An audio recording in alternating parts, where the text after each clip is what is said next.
সংখ্যানুপাতিক নির্বাচন এখন বাংলাদেশের হট টপিক। এইটা বিএনপি ছাড়া সব দলই চায়, বিএনপি চায় না। এটা খুব বেকুবের মতো প্রশ্ন করি, হ্যাঁ, কিছু মনে করেন না। বিএনপি কেন চায় না আর অন্যরা কেন চায় এটা বলতে পারবেন? আমি শিওর ম্যাক্সিমাম মানুষ এটা বলতে পারবে না, এমনকি দলের কর্মীরাও বলতে পারবে না। আমার এটা বোঝার জন্য মেলা পড়াশোনা করা লাগছে। যাই হোক, বিএনপি জামাত দুই দলকেই বলতেছি, এটা হইতেছে সেই কারিশমা কাপুর। কি এডিটর সাহেব, আপনি নায়িকার ছবি দিলেন কেন? আমি কি নায়িকার নাম বলছি নাকি? হ্যাঁ, ও আচ্ছা, সারাক্ষণ ইন্ডিয়ান নায়িকা মাথায় ঘুরে, তো তাই মাঝে মধ্যে মুখ থেকে ফসত করে বের হয়ে যায়। আমি এত করে কইলাম প্রফেসর ইউনূসকে যে এটা ইন্ডিয়ান নায়িকা বিষয়ক মন্ত্রণালয় ব্যানে হামাক তার উপদেষ্টা বানান। উনি আমার কথা রাখলেন না, উনি রাখলেন ভুট্টো সাহেবের কথা। যাই হোক, আলাপে আসি। এটা হইতেছে বয়ান তৈরির, ন্যারেটিভ তৈরির সেই কারিশমা। দুঃখজনক ভাবে এটাই আপনারা ফেল, লাড্ডা গোড্ডা। পাবলিকে হয় আপনার কথা শুনে না বা বুঝাবার পারেন না। এই আলাপটা উঠেছিল গত বছর অগাস্টের শেষ দিকে, হাসিনা পলানোর পরপর। সেই সময় আমি একটা ভিডিও বানিয়েছিলাম, এই যে এটা আপনারা জানেন, আমি তীব্রভাবে জামাতের সমালোচনা করেছিলাম। আমাকে জামাতের আমিন ফোন দিচ্ছেন, ফোন দিয়ে কইলেন দুঃখ করিয়া যে দাদা আপনি আমাদের ইন্ডিয়ার দালাল বানাই দিলেন। আমি বলছিলাম যে শহীদ ভাই, আপনারা মাঝে মাঝে এমন ভুল করেন যে মনে হয় আপনারা স্লিপ ওয়াকিং করিচ্ছেন। স্লিপ ওয়াকিং মানে বুঝেন তো, যে ঘুমের মধ্যে হাঁটে, সেগুলো চেতন নাই, অচেতন অচেতন অবস্থায় হাঁটিচ্ছে। তো সেভাবে হাঁটে, তা আপনারা ঘুমের মধ্যে হাঁটিচ্ছেন, আপনাদের আঘাত না করলে তো ঘুম ভাঙবি না, তাই না? যাই হোক, আজকে আমরা দেখবো আসলে পদ্ধতি বাংলাদেশের জন্য ভালো হবে কি, রাজনৈতিক দলগুলো কি বুঝে চাইতেছে আর কি বুঝে বিরোধিতা করছে। আসেন সেটা আমরা একসাথে বুঝে দেখি।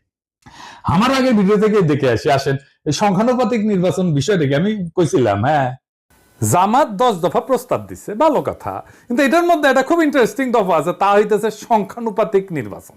এটার মানে কি জানেন? মানে হইতেছে ধরেন আপনার আসনে মোট ভোট 10 লাখ, মানে মোট ভোটার আর কি। তো ইলেকশন হইলেও বিএনপি পেলো 5 লাখ, জামাত পেলো 3 লাখ। এখন আবার জামাত বলবে আমাদের কম ভোট দিলেন কেন? যাই হোক, এটা হিসাবের জন্য আর কি। আওয়ামী লীগ পেলো ধরেন 1 ভোট, তাও চূড়ান্ত গণনা ক্যান্সেল হয়ে গেল। হ্যাঁ, তো জিতবে তো বিএনপি, তাই না? তো এখন যে জামাত যে 3 লাখ ভোট পেলো, এটা তো পুরাই লস জামাতের জন্য। সে বলতেছে না, 300 আসনে যত ভোট পড়বে সেই ভোট, মোট ভোটের যত শতাংশ, 300 আসনের তত শতাংশ সিট তারে দিতে হবে। তার মানে কোন সিটে আলাদাভাবে যারা জিততেছে না, তারা যদি সব মিলায় 1% ভোটও পায়, তাইলে তারা 3টা সিট পাবে, বুঝছাও? যদি 0.5% পায়, তাইলেও একটা সিট অন্তত পাবে। ছোট দলের জন্য খারাপ না, সিট বাড়ে এতে। ইউরোপের অনেক দেশে সিস্টেম আছে। তাই ন্যাশনাল পলিটিক্সে ছোট দলের একটা ভয়েস আছে, তাহলে তো ভালোই, তাই না? পশ্চিমে তো অনেক কিছুই আছে রাজনীতিতে, তাই না? আমরা জানি পশ্চিমে সেকুলারিজম আনিছি আমরা, আছে তো, আনিনি কে? পশ্চিমে এলজিবিটি কিউ রাইটস এর ইস্যু আছে, আমাদের দেশের লোকেরা মেনে নিবে? পশ্চিমে মদ খাওয়া, জুয়া, ক্যাসিনো মেনে নিবে? আমাদের দেশে মেনে নিবে না। তার মানে পশ্চিমে আছে, এটা কোনো সাফাই হইতে পারে না। হ্যাঁ, ছোট দলের জন্য এটা ভালো। তা জামাত কি ছোট দল নাকি? মনে করিছে যে চিরজীবন সে ছোট দল থাকবে? ওই যে আছে না সেকেন্ড ডিভিশনে খেলা, ওই চিরজীবন সেকেন্ড ডিভিশনে খেলবি জামাত? আজ আমরা দেখবো যে এই ইস্যুটা আমাদের গ্রহণ করা উচিত কিনা, করলে কেন উচিত, না করলে কেন উচিত না।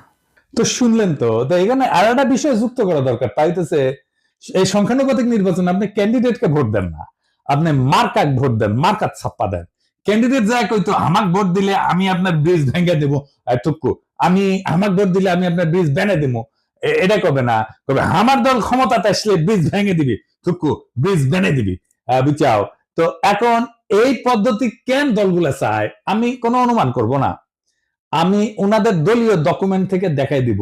আমি সব দলেরটা দেখাইতেছি না, আমি জামাতেরটা দেখাই, কারণ জামাতি এই সংখ্যানুপাতিক নির্বাচন চাওয়া সবচেয়ে বড় দল। তারা কি বলে এই দাবির পক্ষে আর্গুমেন্ট হিসেবে? আসেন সেটা একটু বুঝে দেখি।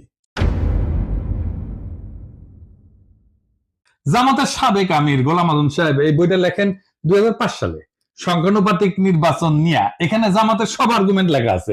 এছাড়াও আরো কিছু ইন্টারেস্টিং কথা আছে, পড়তে পড়তে পাইলাম, সেগুলো নোকতা দিয়ে রাখবো, আর সম্ভব হলে আলাপ করব। ওনারা পটভূমিতে 3 নম্বর প্যারাত লিখেছেন, এডিটর সাহেব দেখান, সিপি ভিউ চাইছে, এটা ওনারা আনন্দে পারলে নৃত্য করেন। সিপি ভিউ চাইছে, কথা কইছে আনন্দের আর সীমা নাই। হ্যাঁ, আরে সিপি ভিউ চাইলে তো এটা আপনাদের জন্য হারাম হওয়া উচিত। তা না, ওনার প্রগতিশীল কুরকুরানি উঠেছে, সিপিবি চাইছে, ওনারা লাভ দিয়ে উঠেছে। তারপর কইতেছে এরশাদও কইছে, সিপিবি এরশাদ কইছে, এরশাদ আর সিপিবি এই দুইটার চাইতে বড় ইন্ডিয়ান মাল বাংলাদেশে আছে নাই। তো এরশাদ আর সিপিবি একসাথে যেটা চায়, এটা যে ইন্ডিয়ার পলিসি, এটা বুঝেন না। তো তাল তলায় গেছে, সহজ সমীকরণ বুঝেন না। আসল আলাপে আসার আগে আরেকটা ইন্টারেস্টিং কথা দেখাই। 11 পৃষ্ঠা এডিটর সাহেব দেখান, ওনারা কইতেছেন প্রচলিত রাজনীতি হলো পাওয়ার পলিটিক্স বা ক্ষমতার রাজনীতি। দেশ গড়া আসল লক্ষ্য না, ক্ষমতাসীন হওয়াই আসল লক্ষ্য। ক্ষমতা ওনার কাছে খুবই খারাপ জিনিস। এ খোদা, আমার উঠে নাও, নয়তো দড়ি ফেলাও, ব্যয় উঠে যায়। হ্যাঁ, রাজনীতি তো ক্ষমতার জন্য। রাজনীতি জিনিসটা কি কন্ত, এটাই তো বুঝেন না আপনারা। এবং সেজন্য বলি মাঝে মাঝে জামাত রাজনৈতিক দলই হয়ে উঠতে পারেনি। জামাতের একটা ইমাজিনেশনের বাংলাদেশ আছে, আছে কিনা? আছে তো। কল্পনার একটা বাংলাদেশ দেখে তারা, তাই না? বিএনপিও দেখে, আমিও দেখি, আপনিও দেখেন। আমাদের সকলের ইমাজিনেশনের বাংলাদেশ আলাদা। বিএনপি যে বাংলাদেশ চায় সেটা জামাতের সাথে মিলবে? মিলবে না। জামাত যারা করেন তাদের ইমাজিনেশনের বাংলাদেশ একই, তাই তারা একটা দল করে। এই ইমাজিনেশনের বাংলাদেশ গড়তে হইলে আপনার রাষ্ট্র ক্ষমতা লাগবে। আপনারা ক্ষমতার জন্য রাজনীতি করেন না। রাজনীতি মানেই ক্ষমতা প্রশ্ন। রাজনীতি হচ্ছে ক্ষমতা সম্পর্কের কৌশলগত ক্ষেত্র। রাজনীতি দিয়ে ক্ষমতা তৈরি হয়। জামাত যেটাকে দেশ গড়া বলে সেটাকে আওয়ামী লীগ বলে দেশ ধ্বংস করা। দেশ গড়া কোনো রাজনৈতিক শব্দ না, এটা সাহিত্যের শব্দ। যাই হোক, জামাত বলতেছে, একটাই যুক্তি দিচ্ছে এই সংখ্যানুপাতিক নির্বাচনের জন্য। নির্বাচনের টাকার খেলা বন্ধ করবে সংখ্যানুপাতিক নির্বাচন, আর কোনো দ্বিতীয় যুক্তি নেই। ক্যান্ডিডেটদের টাকা খরচা করতে হয়। দেখেন, টাকা খেলা বন্ধ করার জন্য জামাত সংখ্যানুপাতিক নির্বাচন চায়। খুব সৎ চাওয়া, তাই না? আচ্ছা জামাতের ভাইরা বলেন তো, আমি বিএনপি জামাতের উদাহরণ দিব না, কারণ আপনারা তো ভালো ছেলে, সন্ধ্যাবেলা হাত মুখ ধুয়ে পড়তে বসেন, তাই না? তো ধরেন জাতীয় পার্টি যে খারাপ পার্টি আপনাদের কাছে, তাই না? সে তো 7% ভোট পায়, তাই না? বাংলাদেশে মানে সে 21টা সিট পাবে, পাবে কিনা? 21টা না পেলে 15টা পাবে, 15টা না পেলে 10টা পাবে, 10টা না পেলে 5টা তো পাবে নাকি? এর মধ্যে যদি সে এক একটা সিট 500 কোটি টাকায় বিক্রি করতে চায়, হবে না বিক্রি? আপোষে হবে। আওয়ামী লীগের লোকেরাই কিনে নেবে। মজা তো, এলাকায় যাইতে হইলো না, মারপিট করতে হইলো না, ক্যাম্পেইন করতে হইলো না, ভোট কেন্দ্র দখল করতে হইলো না, এমনকি রাজনীতি করতে হইলো না। আপনাকে এমনকি নমিনেশনও কিনতে হইলো না। শোনা যায় নমিনেশন দিয়ে অনেকে টাকা পয়সা নেয় আর কি, অনেক দল আর কি। না আমার কইলাম না আর কি, আপনারা জানেন। আপনার টাকা আছে, আপনার জিতা সিট কিনে নিলেন, নো রিস্ক, হারার কোনো ভয় নাই। ধরেন দল এলাকা ভাগ করে দিল, বললো যে এখন যে সিট আছে ওইভাবে ভাগ করলো। এই সেই সিট অনুসারে এই যে ধরেন বগুড়া 1 আসনে যতগুলো কেন্দ্র আছে, এইখানে যদি বিএনপি জিতে, এইখানে বিএনপি কইলো যে কাউকে কোনো ক্যান্ডিডেট কে কইলো এই বগুড়া 1-এর এই কেন্দ্রগুলোর সিটে যদি বিএনপি জিতে তাহলে তোমার এমপি বানাবো ওই সিটে। তুই ক্যান্ডিডেট খরচা করবে না জেতার জন্য, পারবেন টাকার খেলা কমাইতে, বরং বাড়াই দিবেন টাকার খেলা, আরো কেন্দ্রীভূত কইরা দিবেন। কারণ ওই পাবলিককে জনগণ ভোট দেবে না, ওই পাবলিককে সিলেক্ট করবে দলের নেতা। আর কি কি সমস্যা আছে? বাংলাদেশের প্রধান রাজনৈতিক দলগুলোতে তো আভ্যন্তরীণ গণতন্ত্র প্রায় অনুপস্থিত, নেতৃত্ব অত্যন্ত কেন্দ্রীভূত। এই পদ্ধতিতে, সংখ্যানুপাতিক পদ্ধতিতে দলীয় তালিকা তৈরি হবে কেন্দ্রীয় নেতৃত্বের মাধ্যমে। এটা স্থানীয় জনপ্রতিনিধিত্বকে দুর্বল করে দিবে। দলীয় নেতৃত্ব ক্ষমতা আরো কেন্দ্রীভূত করবে এবং স্থানীয় পর্যায়ে জবাবদিহিতা কমবে। দলের শীর্ষ নেতৃত্বই নির্ধারণ করবে কে সংসদে যাবে। ভোটারদের প্রত্যক্ষ ভোটের ক্ষমতা কমে যাবে। মানে এখন তো জনপ্রিয় নেতা হলে তার জেতার চান্স থাকে, তাই না? মানুষের কাছে ভালো হইতে হয়, সেটা কোনো দরকারই পড়বে না। দেখেন, আমরা অনেকে মনে করি রাজনীতি মানে হচ্ছে নির্বাচন, আইন, সংসদ, এই সমস্ত কিছু। কিন্তু রাষ্ট্রবিজ্ঞানী মোস্তাক আহমেদ একটা খুব সোজা কথা বলেন। উনি বলেন যে রাজনীতি আসলে একটা অদৃশ্য বোঝাপড়া। সেটাতে ঠিক হয় কে ক্ষমতায় থাকবে, কে টাকা খাবে, কে নিরাপদে থাকবে। এই বোঝাপড়াকেই বলা হয় পলিটিক্যাল সেটেলমেন্ট, বা বাংলায় বলে রাজনৈতিক বন্দোবস্ত। এই রাজনৈতিক বন্দোবস্ত ছাত্ররা ভাঙতে চাইছিল, আর সেটাকেই তারা বলছিল নতুন রাজনৈতিক বন্দোবস্ত। বুঝিছাও? তো এই বন্দোবস্ত লিখিত না, কিন্তু কিন্তু খুব বাস্তব। বড় বড় রাজনৈতিক দল, আমলা, ব্যবসায়ী গোষ্ঠী, পুলিশ, বিচারক, এলিট সবাই এটা অলিখিত চুক্তিতে থাকে। আমি আর একটু বুঝাই বলি। ধরেন রাস্তার ট্র্যাকে চান্দাবাজি, হাটের ইজারা, ছিনতাই, মাস্তানি, ঠিকাদারি, বালু মাহাল, এই সমস্ত জিনিস আছে না যেটি থেকে টাকা পয়সা আসে, এটা একটা ইকোনমি আছে। কে তুলবে টাকা, কে নিবে, পুলিশ কত পাবে, রাজনৈতিক নেতা কত পাবে, তৃণমূলের মাস্তান কত পাবে, মন্ত্রী কত পাবে, হাসিনা কত পাবে, এই সবকিছু সেটেলড সেই অলিখিত চুক্তি দিয়া। এটি রাজনৈতিক বন্দোবস্ত। এই বন্দোবস্তের পার্ট এমপি। সে খরচা করে, মাস্তান পালে, কর্মী পালে, পুলিশের সাথে যোগাযোগ রাখে, উকিলের সাথে যোগাযোগ রাখে, স্থানীয় মাফিয়ার উপরে, আন্ডারওয়ার্ল্ডের উপরে নিয়ন্ত্রণ রাখে। এইভাবে এই বন্দোবস্ত টিকে থাকে। হাসিনা চলে যাওয়ার পরে অপরাধ বাড়ছে কেন? কারণ এই আন্ডারওয়ার্ল্ডের উপরে যাদের কার্যকর নিয়ন্ত্রণ ছিল তারা নাই হয়ে গেছে। এখন কেউ সেইভাবে কন্ট্রোল করে না, তাই এরা নিয়ন্ত্রণহীনভাবে যা খুশি করতেছে। এইটা ল অ্যান্ড অর্ডারের বিষয় না, এটা সেই অলিখিত চুক্তি ভেঙে যাওয়ার পরিণতি। আমাদের নতুন বন্দোবস্ত করার আগেই আপনি আরেকটা বন্দোবস্ত ভাঙতেছেন। বাংলাদেশে ইনস্টিটিউশন নাই, গড়ে ওঠে নাই। এই ইনস্টিটিউশনের বিকল্প হচ্ছে রাজনৈতিক বন্দোবস্ত। এইখানে রাজনৈতিক দল তার নেতা কর্মী একটা জটিল ভারসাম্য রক্ষা করে সমাজকে টিকায় রাখে। এইটা যখন নষ্ট হয়ে যায় তখন প্রতিদ্বন্দ্বী গোষ্ঠীগুলো নিরাপত্তাহীনতায় ভোগে এবং সহিংসতা, দুর্নীতি, রাজনৈতিক অস্থিরতা বাড়ে। আপনি সংখ্যানুপাতিক নির্বাচন করে পুরা পলিটিক্যাল ফেব্রিক ধ্বংস করে দেবেন। কেউ নিয়ন্ত্রণ করতে পারবে না। জেলা শহরগুলোর আন্ডারওয়ার্ল্ড, ঢাকা শহরের আন্ডারওয়ার্ল্ড আপনি নিয়ন্ত্রণ করতে পারবেন না। তার ব্যবসা বাণিজ্য, ভাগ বাটোয়ারা, এই জায়গাটা কে নিবে? তখন আপনি তো সব উলট পালট করে দিচ্ছেন।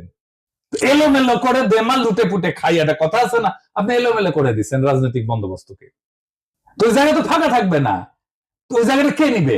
পুলিশ নিবে, যেটা অর্গানাইজড। এখন পুলিশ নিবে, প্রশাসন নিবে, আর একটা হাসিনার শাসন তৈরি হবে। পুরা সমাজ, রাষ্ট্র, রাজনৈতিক দলের নিয়ন্ত্রণের বাইরে চলে যাবে। যে দেশে ইনস্টিটিউশন গড়ে ওঠে নাই সেই দেশের রাজনৈতিক বন্দোবস্তই হলো সমাজকে টিকায় রাখার বিকল্প ব্যবস্থা।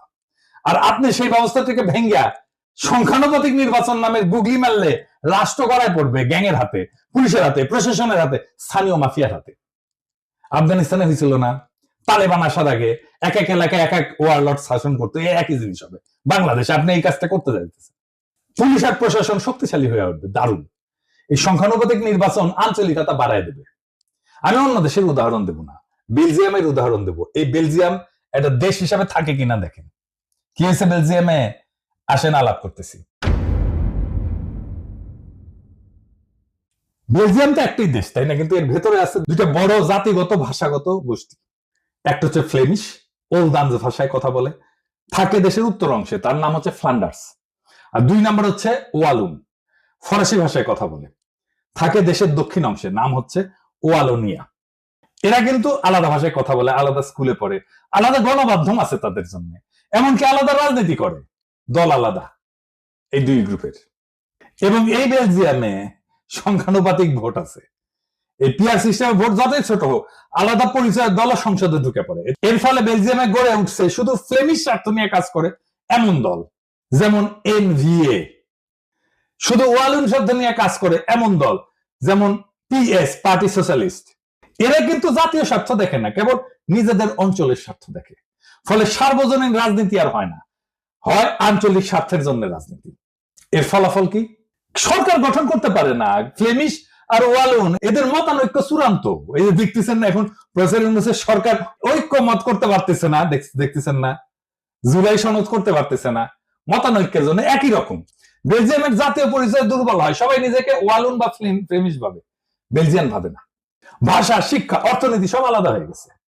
স্কুলে আলাদা পাঠ্যক্রম, আলাদা মিডিয়া, এমনকি আলাদা ট্যাক্স এবং প্রশাসন চলতেছে অঞ্চল ভিত্তিক। যেহেতু একক সংখ্যাগরিষ্ঠতা পায় না, সরকার গঠন হয় না। 1 বছরের বেশি সময় সরকার গঠন হয়নি, এরকম এক্সাম্পল আছে। এই রাষ্ট্র টিকবে না। এবার আরো মারাত্মক উদাহরণ দিই ইসরায়েলের। ইসরায়েল যে আগ্রাসী রাষ্ট্র হয়ে উঠছে, এটা সংখ্যানুপাতিক নির্বাচনের জন্য। কিভাবে? ইসরায়েল এখন একটা রাষ্ট্র না, একটা চরমপন্থী যুদ্ধযন্ত্র। আর এই রূপান্তরের বীজ পোতা আছে তাদের এই সংখ্যানুপাতিক নির্বাচনের ব্যবস্থায়। তো এইখানে প্রায় 3% মতো ভোট পেলে সংসদে ঢুকে যায় যে কেউ। এই ফাঁক গলে ক্ষমতার মঞ্চে উঠে আসছে এক ঝাঁক ধর্মীয় হুলিগান, যারা গণতন্ত্র না, ধর্মীয় শাসন এবং জাতিগত নিধন চায়, ফিলিস্তিনের ধ্বংস চায়, গাজার ধ্বংস চায়। কারা এই হুলিগান? যেমন SHAS, এরা নারী অধিকারের প্রকাশ্য শত্রু, সিভিল ম্যারেজের প্রকাশ্য শত্রু। তারপরে আরেকটা আছে UTJ, এরা নারীদের ভোটের শত্রু, আধুনিক শিক্ষার শত্রু, এমনকি রাষ্ট্রীয় আইনকে অস্বীকার করে। আরেকটা আছে ওরজেমা ইহুদিত, আরবদের নাগরিকত্ব বাতিল করে দিতে বলে, গাজায় গণহত্যায় উস্কায় দেয়। এদেরকে ইহুদি তালেবান বলা হয়। এরা 5 থেকে 6% ভোট পায়, কিন্তু মন্ত্রিসভায় তারা নীতি নির্ধারক। তাদের জন্য সরকার গঠিত হয়, কারণ কেউ সংখ্যাগরিষ্ঠতা পায় না এবং এরাই সাপোর্টটা দেয় এবং সরকারের নীতি জিম্মি হয়ে যায় এদের কাছে। ইসরায়েলে কোনো দল একক সংখ্যাগরিষ্ঠতা পায় না। সরকার গঠনের জন্য এই হুলিগানদের সমর্থন লাগে। তারা চুক্তি করে শর্ত দেয় যে আমাদের দাবি যদি না মানো তাহলে সরকার ফেলায় দেব। নেতানিয়াহু বাধ্য, তাকে বিচার বিভাগ ভেঙে দিতে হয়েছে এদেরকে সন্তুষ্ট করার জন্য। এই বিচার সংস্কার ইস্যুতে 2023 সালে ইসরায়েল জুড়ে ইতিহাসের সবচেয়ে বড় গণবিক্ষোভ হয়েছে। এই এদেরই নেতা এই বেন গাভির আল-আকসায় যায় বলছে আরবদের সরাও, এটা আমাদের। এটার ফলে কিন্তু হামাস রকেট ছড়ে, তারপরে যুদ্ধ শুরু হয়, বুঝেছেন? এবং মন্ত্রী সবাই যারা যারা আছে এই যে এই ছোট দলগুলা হুলিগানদের, তারা বলছে গাজায় জনসংখ্যা কমাও, পানি বিদ্যুৎ বন্ধ করো, বোমা দিয়ে তাদেরকে ছারখার কইরা দাও। এই যুদ্ধ ছিল ধর্মীয় প্রতিশোধে পরিচালিত গণহত্যা এবং এই গণহত্যা করছে এই সংখ্যানুপাতিক নির্বাচনে ফাঁক গলিয়া ঢুকা গেছে যারা, তারা। বাংলাদেশে একই ধরনের ঘটনা ঘটবে। এমনকি ইরান যুদ্ধে রাজনীতিকে বানানো হয়েছে ধর্মীয় জিহাদ। এই ওরজেমা ইহুদি এরা বারবার বলছে ইরানকে সরাসরি আক্রমণ করো। এই যুদ্ধকে তারা বলছে জুইস ডেস্টিনি।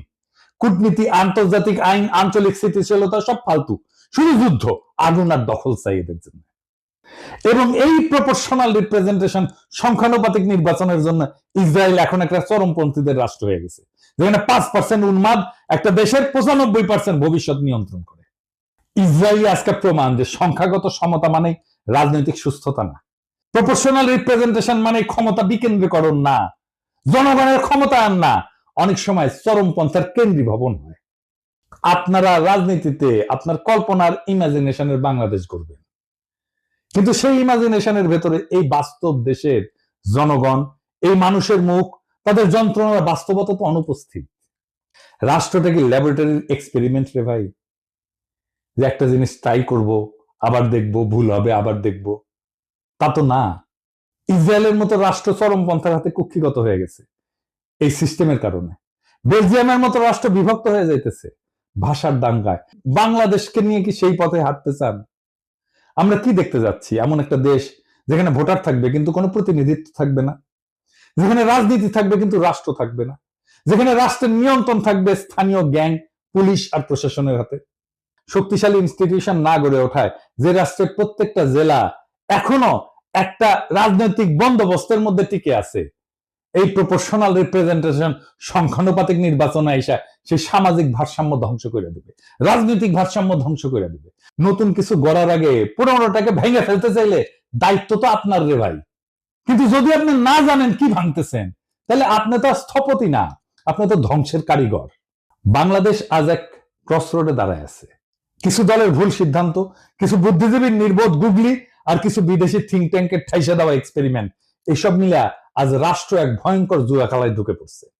একটা দেশ যেটা গণতন্ত্র ছিল ভঙ্গুর, আইনের শাসন ছিল কাগুজে, সেই দেশে আপনি যদি রাজনৈতিক বন্দোবস্ত না রেখা এই সংখ্যানুপাতিক নির্বাচনের সিস্টেম চাপায় দেন, তাহলে না গড়ে উঠবে তা গণতন্ত্র না, তা হবে পলিটিক্যাল মাফিয়ার এনক্লেভ। আর মানুষ শুধু ব্যালটের সেরা কাগজ হয়ে থাকবে।